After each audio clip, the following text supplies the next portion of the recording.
महात्मा जी की बिल्ली। एक बार एक महात्मा जी अपने कुछ शिष्यों के साथ जंगल में आश्रम बनाकर रहते थे।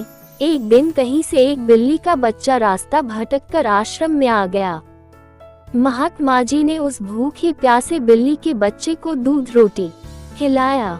वह बच्चा वहीं आश्रम में रहकर पलने लगा।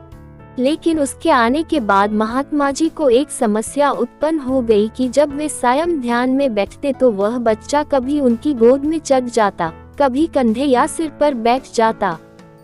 तो महात्मा जी ने अपने एक शिष्य को बुलाकर कहा, देखो मैं जब सायं ध्यान पर बैठूं, उससे पूर्व तुम इस बच्चे को दूर एक पेड़ से बौधाया करो। अब तो यह नियम हो गया। महात्मा जी के ध्यान पर बैठने से पूर्व वह बिल्ली का बच्चा पेड़ से बौधा जाने लगा। एक दिन महात्मा जी की मृत्यु हो गई तो उनका एक प्रिय काबिल शिष्य उनकी गद्दी पर बैठा। वह भी जब ध्यान पर बैठता तो उससे पूर्व बिल्ली का बच्चा पेड़ पर बौधा जाता। फिर एक दिन तो अनर्थ हो गया। बहुत बड़ी समस्या आ खड़ी हुई कि बिल्ली ही खत्म हो गई। सारे शिष्यों की मीटिंग हुई। सबने विचार विमर्श किया कि बड़े महात्मा जी जब तक बिल्ली पेड़ से न बौधी जाए तब तक ध्यान पर नहीं बैठते थे। अतः पास के गांवों से कहीं से भी एक बिल्ली लाई जाए। आखिरकार काफी ढूंढने के बाद एक बिल्ली मिली, जिसे पेड़ पर बौधने के बाद महात्मा जी ध्यान पर बैठे।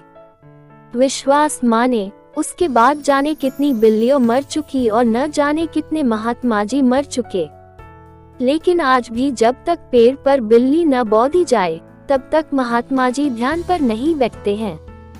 कभी उनसे पूछो तो कहते हैं ये तो परंपरा है, हमारे पुराने सारे गुरुजी करते रहे, वे सब गलत तो नहीं हो सकते। कुछ भी हो जाए हम अपनी परंपरा नहीं छोड़ सकते। ये तो हुई उन महात्मा जी और उनके शिष्यों की बात, पर कहीं न कहीं हम सबने भी एक नहीं अनेकों ऐसी बिल्लियां पाल रखी हैं। कभी गौर किया है इन बिल्लियों पर? सैकड़ों वर्षों से हम सब ऐसे ही और कुछ अनजाने तथा कुछ चंद स्वार्थी तत्वों द्वारा निर्मित परंपराओं के जाल में जकड़े हुए हैं।